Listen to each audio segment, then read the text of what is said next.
আসসালামু আলাইকুম। বারডেম জেনারেল হাসপাতাল। এই হাসপাতাল থেকে অনেক আগেই ছুটি নিয়েছি, ভেবেছি যেন এই হসপিটালে আর না আসা লাগে। আম্মু যখন 5 বছর আগে 2000 সালে মারা যায়, তারপর থেকে আর বারডেম এখানে আসা হয়নি। আসলে কেউ তো আর ইচ্ছা করে হসপিটালে আসে না। অসুস্থ হলে বোঝা যায় সুস্থতা আল্লাহর কত বড় নেয়ামত।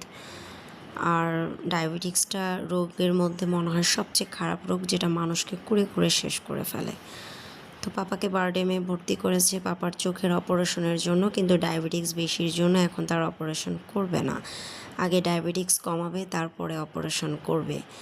আর আগে যখন আম্মুকে নিয়ে দৌড়াদৌড়ি করতাম, তখন শুনেছি ডক্টররা সবসময় বলে যে চোখের জ্যোতি থাকতে থাকতে নিয়ে আসবেন, যেন আমরা কিছু একটা কাজ করতে পারি। একবারেই চোখের জ্যোতি শেষ করে আসবেন না, তাহলে আর আমাদের হাতে কিছু থাকে না। আসলে চোখ না থাকলে মানুষ একেবারেই অন্ধ, দুনিয়াটাই অন্ধকার। আর এই তো পাপার সাথে সাথে আমার চাচুকেও হসপিটালে ভর্তি করেছি। চাচুর একটা মেজর অপারেশন হয়েছে পায়ের। উনিও 2 দিন হসপিটালে ভর্তি ছিল। ওনারও প্রচুর ডায়াবেটিক্স ছিল। ডায়াবেটিক্স কন্ট্রোল করে তারপর তার অপারেশন হয়েছে।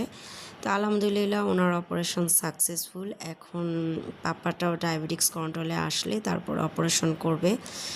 তো সবাই এই 2 ভাইয়ের জন্য দোয়া করবেন। তারা শুধু ভাই না, তারা ভাইয়েরাও।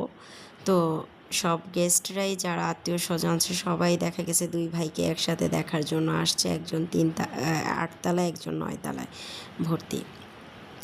এই হচ্ছে চাচুও শুয়ে আছে, ওনাদের ঘুমের ওষুধ খাওয়ানোর পরে পাপাও শুয়ে আছে। সবাই দোয়া করবেন আমার পাপার চোখের অপারেশনটাও যেন সাকসেসফুলি হয়। সবাই ভালো থাকবেন। আল্লাহ হাফেজ।